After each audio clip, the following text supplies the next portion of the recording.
Bonjour à tous, bienvenue dans cette vidéo du lundi où nous taclons les petits soucis que mes élèves de la semaine de formation TOEIC ont rencontrés pour vous permettre de préparer le TOEIC au mieux avec les difficultés générales.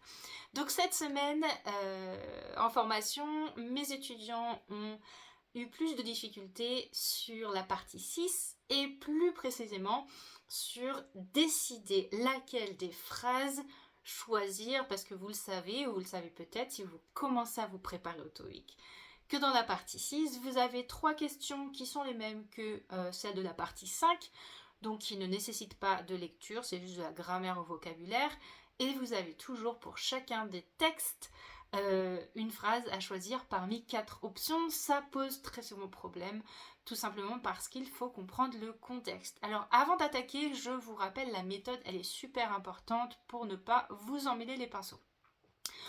Première chose, souvenez-vous qu'au TOEIC, si vous ne trouvez pas la question, vous avancez. Deuxième chose, la méthode ici, c'est qu'il ne faut surtout pas tout lire. La réponse, elle va être dans le contexte qui entoure l'espace où vous devez trouver votre phrase. Donc, ce qu'il faut faire, c'est de regarder vos options de phrases juste pour avoir une idée des différents thèmes de chacune des phrases. Ensuite, vous n'essayez pas de les retenir. Ensuite, vous allez lire les phrases qui entourent l'espace. Vous n'avez pas besoin d'aller très loin selon le sujet. Vous allez lire 2 phrases avant, 2 phrases après, ou alors une phrase avant, une phrase après, pas plus. Il faut garder en tête que le TOEIC est extrêmement pragmatique, ce qui veut dire que à partir du moment où vous commencez à imaginer oui mais peut-être que, c'est-à-dire à partir du moment où vous interprétez, vous aurez très probablement la mauvaise réponse. Le meilleur moyen, c'est de fonctionner par élimination, surtout d'ailleurs si vous avez un niveau plus bas et que vous avez du mal à comprendre le contexte. Donc ici, je vais vous donner 2 exemples avec 3 exemples, pardon. Un avec une phrase qui va se placer au début pour comprendre comment comprendre où placer ces phrases lorsque vous avez cette structure. Un autre exemple avec une phrase à placer au milieu pour vous montrer comment lire et analyser. Et puis un troisième exercice, le tout format TOEIC, où la phrase se place à la fin. Donc en gros la question c'est quel type de phrases peuvent introduire un texte, comment décider ce qui se trouve en milieu de texte et comment conclure. En termes de timing, je vais vous donner 1 minute par question, enfin par texte, pardon. On corrigera juste après, etc., etc. pour chacun des 3 textes. Allez, on y va.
Corrigeons ce premier texte.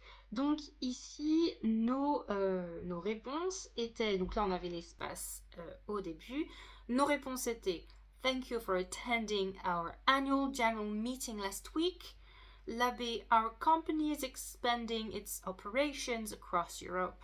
La C, I'm writing to inquire about the status of my recent order. Et la D, we have successfully filled all the vacant positions in our department. Alors ici, en gros, il faut trouver là où les phrases, pour élimination, qui peuvent introduire un texte.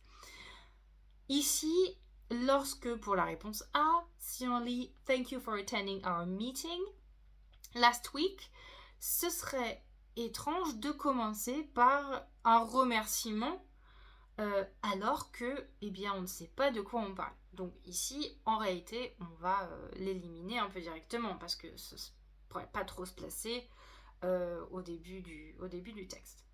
Ensuite, la B, qui est la bonne réponse, est une introduction possible parce qu'on nous dit simplement que la société étend ses opérations en Europe.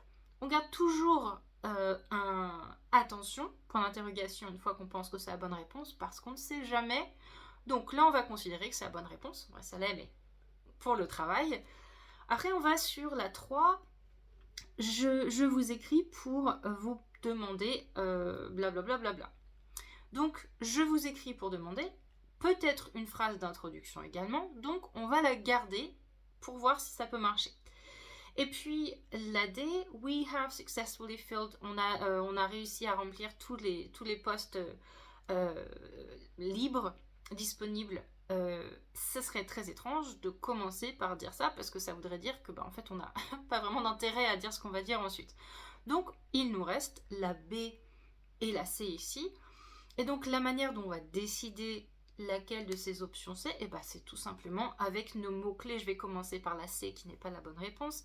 Ici, nos mots-clés, ça va être, au-delà de expand, ça va être operations, la C, au-delà de I'm writing to inquire, qui pourrait être l'introduction, on nous parle d'état de la commande récente.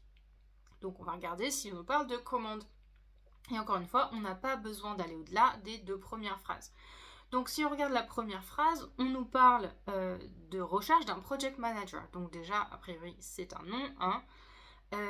Donc la réponse est donnée directement. Mais si on veut aller plus loin, on regarde la phrase d'après qui confirme qu'il s'agit en fait d'une annonce pour pourvoir un poste. Donc ça nous élimine la réponse C qui nous laisse avec la B. Et effectivement, du coup, ils étendent leurs opérations. Ils ont besoin du coup d'un project manager. Et c'est tout simplement, entre guillemets, comme ça qu'on va trouver la bonne réponse. Donc pour l'exemple suivant, essayez d'appliquer également cette méthode. De manière générale, vous n'avez pas besoin de lire la phrase en entier. Vous commencez par lire le début pour savoir s'il s'agit d'une introduction, d'une conclusion ou alors quelque chose qui va au milieu de phrase pour faire une sélection, une présélection. Et ensuite, vous regardez les mots-clés qui vous permettent, comme je l'ai fait là, qui vous permettent de trouver la bonne réponse. Donc, on passe au deuxième texte. N'oubliez pas encore une fois, si jamais il y a des questions, que c'est un peu difficile, n'hésitez pas à me le dire. J'adapte un peu le niveau au fur et à mesure, le niveau du contenu au fur et à mesure. On attaque le deuxième texte, c'est parti.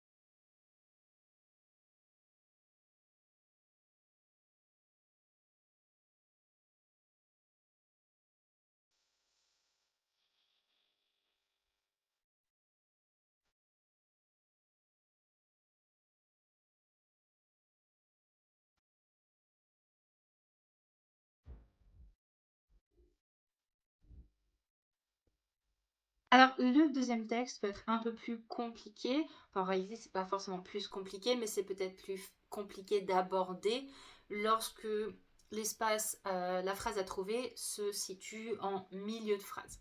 Mais vous allez voir que la méthode est la même. Donc, on va regarder nos réponses. La première, our hotel features a world-class spa and a fitness center. Donc ici, si on prend les éléments, de manière générale, sans chercher à traduire la phrase, attention parce que si vous cherchez à traduire la phrase, vous perdez du temps et vous risquez de traduire incorrectement aussi, ce qui serait très dommage. Mais parce que ce qu'on va faire, c'est qu'on va regarder les mots-clés et on voit que dans la phrase A, on nous parle d'hôtel, de spa et de fitness center. Ce sont nos mots-clés. La deuxième, la B, On nous dit « Désolé de vous informer ». On nous parle de ballroom, de salle de bal et rénovation. Voilà. Là, on nous dit « These spaces will be fully equipped ». Donc, on nous parle d'espace équipé. Et puis, on voit en fin de phrase qu'on a les requêtes, les demandes. Et puis, pour la D, on nous parle de délégués internationaux, international delegates, et le fait qu'ils seront présents. Donc, désolée, je vois mon téléphone qui tombe, et donc je sais. Oui. Et donc, ici, bon, notre bonne réponse, c'était la C. Ces espaces seront complètement équipés parce qu'on va lire la phrase qui précède. La phrase qui précède, on voit qu'on nous parle de ballroom et puis qu'on aura 3 salles plus petites pour les workshops. Puis on lit la suite si besoin, mais déjà ça nous indique notre réponse. Et on voit après, merci de nous dire vos demandes plus précises, etc. Concernant l'équipement audiovisuel. Donc, ici, ça nous permet de savoir que c'est la C. Maintenant, la A ne pourrait pas marcher parce que quand on lit la phrase qui précède, on ne nous parle pas d'hôtel du tout. Donc notre mot-clé hôtel nous a bien servi sans lire pour nous confirmer que ce n'est pas la bonne réponse. Pour la B, où nous sommes désolés de vous informer, généralement c'est une phrase d'introduction. We're sorry to inform you est une phrase d'introduction, donc ici on va l'éliminer de manière assez systématique. Encore une fois, quand on élimine de manière systématique, on se laisse quand même la place à erreur. Hein. Attention, mais on n'a pas besoin de la garder en tête pour l'instant. Et puis la D, les mots-clés étant international delegates, on va regarder si on nous parle, on peut parler en mots-clés de représentants par exemple, parce qu'il ne faut pas oublier que le TOEIC aime bien utiliser des synonymes. Mais en l'occurrence ici, on ne nous parle pas de délégués internationaux, donc la bonne réponse, ça va effectivement être la C. Donc, encore une fois, c'est un bon exemple de comment éliminer les phrases en fonction de leur fonction début, milieu de texte ou fin de texte.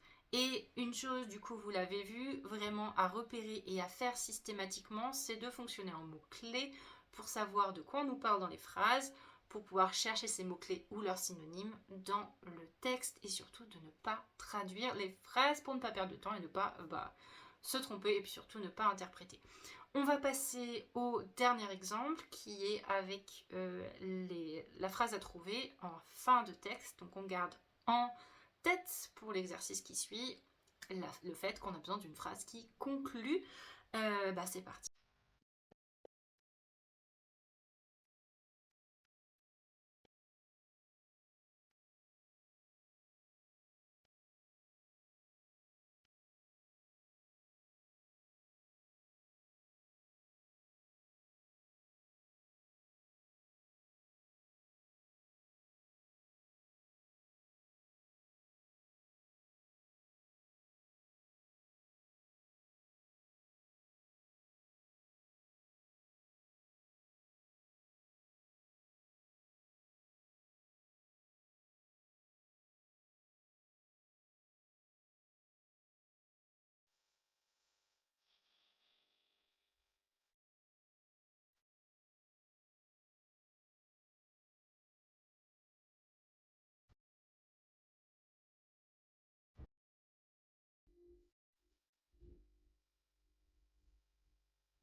On enchaîne avec notre dernier texte. On va faire le même process pour asseoir la méthode et que vous puissiez chez vous la répéter. Donc, on regarde nos phrases. Je vais maintenant aller directement sur les mots-clés car vous avez compris comment ça marche. On voit que la A est « We hope you enjoyed your recent summer vacation ». Ici, a priori, c'est une phrase d'introduction parce que ce serait étrange de conclure sur « on espère que vous avez aimé vos vacances », serait plutôt une phrase d'introduction qui va nous permettre de dire qu'on parle de vacances ici.